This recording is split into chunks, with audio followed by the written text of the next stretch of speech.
I had the benefit of working for an absolutely fantastic treasurer who was, A, brilliant, number one.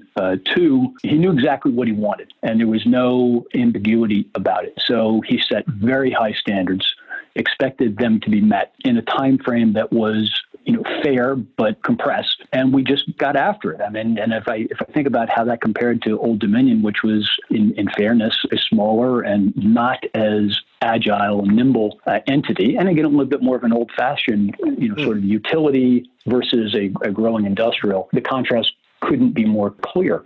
But we were averaging 4 or 5 acquisitions per year.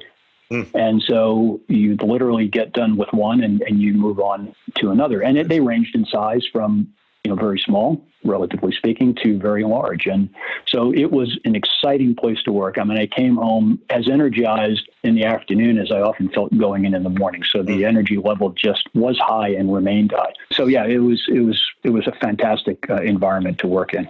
It's very easy to say that we're becoming cashless, and certainly there are inroads that are being made. I mean, you've got certain restaurants that accept no cash, and that's the sort of the public perception. And I know that when our senior executives are talking to investors, this comes up, and so they meet it head on. They lead with statistics that show that cash in circulation, cash transactions rise each year at about the level of GDP growth, even here in the United States. So, the United States is certainly a very big market for the company, but we are international, as you've said, and in places like South America, it is largely cash transactions. We have a huge presence in Brazil and Argentina and other places.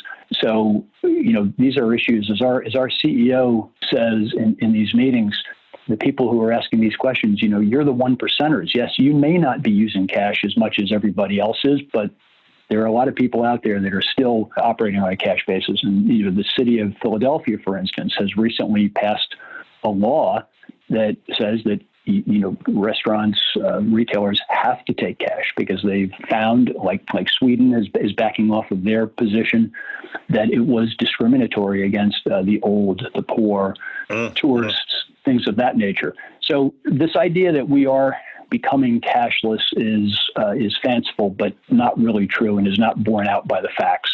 The way I've always looked at Treasury is really two ways, bifurcated, if you will. There are things that we have to do every day.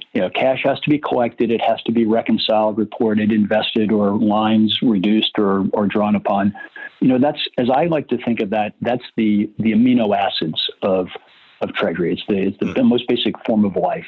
And it's really the right place for somebody when they're, coming in to start their life, to understand how a company effectively breathes every day, right? Money comes in, money comes out, but at the end of the day, you better have more money than what you started with, right? The other is what I'll describe broadly as project-oriented. And into that falls all manner of things, M&A, refinancing, strategic initiatives. And that, to me, is the most interesting part. And I've had a mantra ever since I had the opportunity to lead people of better, faster, cheaper. And I want to be clear about that. I don't think that consuming the lowest price is always the right idea. I want to be able to consume something that is the right price, the right value. But if there's a way for us to do something better, faster, or cheaper for our customers, and our customers are senior management and the business, period, that's who we serve. That's our sole reason for existence. And I need to be in a position where when my boss calls me and says, where are we on this? I need to be able to tell him